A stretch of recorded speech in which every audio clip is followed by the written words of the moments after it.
joined now by the Israeli President Isaac Herzog from his residence also here in Jerusalem. President Herzog, thank you for joining us on Sky News. 170 drones, 30 cruise missiles, 120 ballistic missiles fired by Iran at Israel. What is your assessment of the attack that took place last night? As you know already, Israel has undertaken all the necessary steps to block this attack, which was a violent, flagrant violation of all the rules of international law. And most importantly, I'm happy that we are part of an incredible coalition of nations that has been part and parcel in preventing most of these missiles and drones and weapons to come into Israel. Our air defense system has proven incredibly successful, including our Air Force. But what's the real story here is that emanates in front of the world arena and calls for special attention by all of the key figures in the free world is to understand that there is an empire of evil in Tehran, which has its proxies laid all over the region and terror cells all over the world. And it's about time that the world faces this empire of evil in Tehran and makes it clear to the Iranian regime that this cannot pass by, that this is unacceptable. This attack is just another example of how they operate for years and years, spreading havoc, terror, instability all over the world and especially in our region. You say that this attack was unacceptable. The world, and of course here in Israel, people are wondering what happens next. In your view, is this the end of the matter? The Iranians have come out today and said we have no intention of continuing the operation against Israel, or do you think Israel should respond? So the Israeli Security Cabinet is right now convening under its responsibilities and domain laid by Prime Minister Netanyahu, and they will take the necessary decisions to protect and defend the people of Israel. I guess every one of our decent viewers will ask him or herself, what would we do had we been attacked by 500 missiles and weapons like last night? In proportionality, in Britain, it would mean 3,500 missiles, drones, and cruise missiles. So we have to look at it in the right perspective. I'd say further than that. Well, can I just come in there? If we're going to look at it in the right, keep on working. We're going to look at it in the right perspective. All peace processes in the region. Pardon? Mr. President, sorry to interrupt you, but if we're going to look at it in the right perspective, we have to consider what happened on the 1st of April, when an Israeli strike took out a senior Iranian Revolutionary Guard commander and others in an Iranian consulate in Damascus. Now that in itself is a violation of the Vienna Convention, and it is what led to Iran responding last night. Was that strike by Israel to take out a man who I understand was a threat to the state of Israel, but was that strike worth it? So first of all, it wasn't in the consulate. As far as I understand, it was in a separate building nearby the consulate. That general has led operations from both frontiers, Lebanon and Syria, has taken aggressive terror attacks endlessly against Israel, violating in the international border between Israel and Syria and Israel and Lebanon, carrying out terror attacks day in, day out, with the entire machine instructed from Tehran. Now let's put it straight in the face of everybody. If you think that now it ceases and Iran goes back to being a calm neighbor in the region, absolutely not. What Iran is doing, spending billions of dollars, by the way, when most of its people are really, really poor and suffering from the failures of that regime, they're spending billions of dollars in just undermining stability in the region, going for terror, endless terror, and see for the fact that every citizen in the world is suffering in the cost of living because they've armed a small tribe called the Houthis down in Yemen while blocking the main artery of commercial sea transportation around the world in the Red Sea. So it's just another example that we should not turn a blind eye, but we should be looking lucidly at the phenomena called Tehran and Iran. Why is this empire of evil using its weapons all over? By the way, all Ukrainian citizens are suffering from their drones. It's another perfect example how they operate all over the world. And we are here to protect Europe in many ways from this empire of evil, and it's about time we realize it, because we saw it last night. And thank God for the Israeli military and the incredible partnerships we have with the allies, including, of course, led by the United States of America, I was going to bring in those also partnerships. Thanks to the British forces. Last night, you very clearly had the support of, as you say, Britain, America, France, and other countries in the region. But let me quote to you what the British Prime Minister Rishi Sunak has said today: calm heads should prevail. The US President Joe Biden has told Israel, take the win. Those are clear messages from your allies. Those are very clear messages. Don't retaliate. Don't escalate the situation. Don't put Israel and the Middle East on a course for war. Would you agree?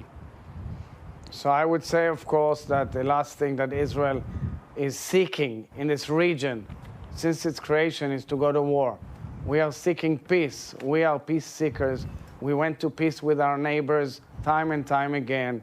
Unfortunately, it all started on the 7th of October when another proxy of Iran, Hamas, has led an unbelievably brutal massacre against Israeli citizens, and the rest is history. We know it. So we should put it in perspective. Naturally, we always listen to our partners and allies. We respect their view. We are also always reviewing all our options. And as I said, we will take whatever it takes to protect and defend our people. And of course, I don't intend to go into any operational facts on the ground at this moment. No, okay, I understand that. You're not going to go into operational facts on the ground. But as the president of Israel, as a world figure that you are, can you tell the audience watching this and tell the Israeli people, do you think, be very clear, do you think Israel should respond to the attacks last night by retaliating against Iran? So as I told you, every one of us should look and ask, what would we do had we been attacked in such an aggressive way as we were attacked last night from four corners of the Middle East, with proxies shooting at us, firing missiles and ballistic missiles, drones, and cruise missiles. This is like a real war.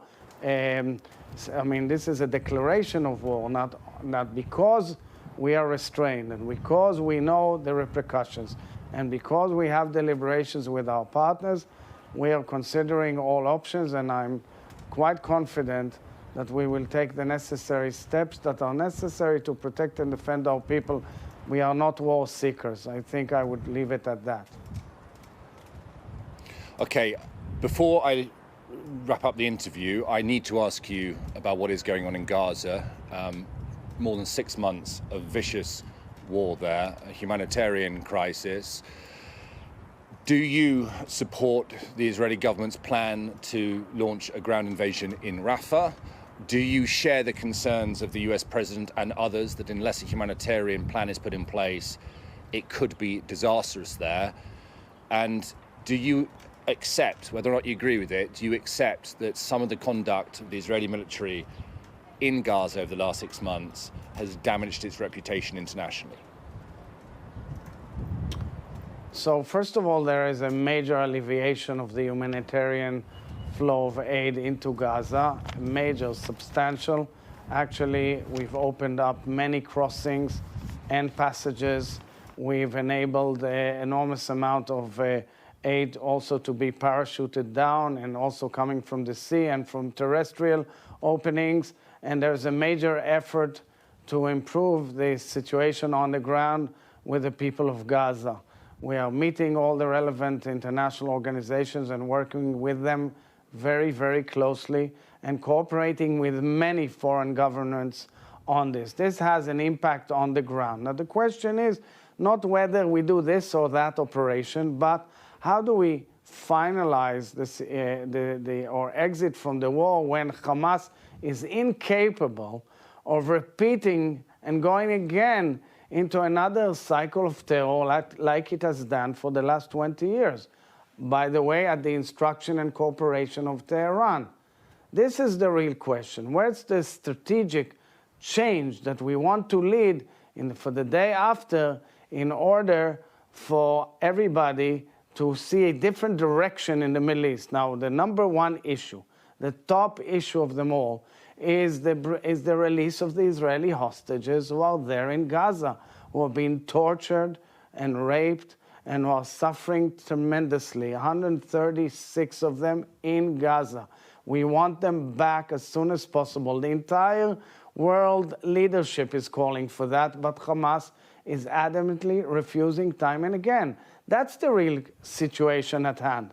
And when we enable a huge influx of humanitarian aid to Gaza, we should remember that the Israeli public and all of the family members and all of the loved ones of those hostages are asking us, why are you doing this when you're not even getting their names of those who are in Gaza, or you're not even enabling transportation and passage of medicine into Gaza to help the hostages? This is the quid pro quo in the mind of the nation of Israel. Because we obey international law and because we want to help human beings who are uninvolved and innocent people, we are doing whatever we are doing to help with humanitarian aid.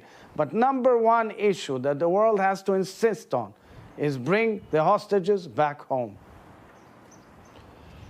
And I should say, rather lost because of the news overnight and because of events here overnight, but I should point out to the viewers that actually Hamas this morning came back and rejected the latest proposal for a ceasefire and a hostage deal. So the agony of the families waiting for their loved ones to be released from Gaza continues.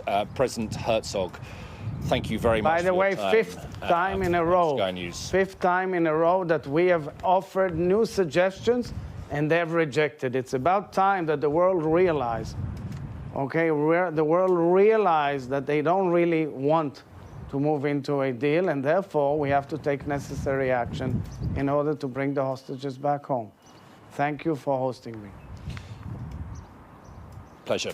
President Herzog, thank you very much. Well, Kamali, I think, as the War Cabinet is meeting down in Tel Aviv, in the Kiryat and the Israeli Ministry of Defense, to discuss what happens next and to assess what happened last night. The words there of the Israeli President Herzog, who is more than just a ceremonial figure here in Israel. He might not be directly a member of the War Cabinet, but he will speak to a large part for the Israeli people. And that phrase, what happened last night was a declaration of war, I thought was pretty significant. And the fact that he would not rule out Israel taking further action against Iran.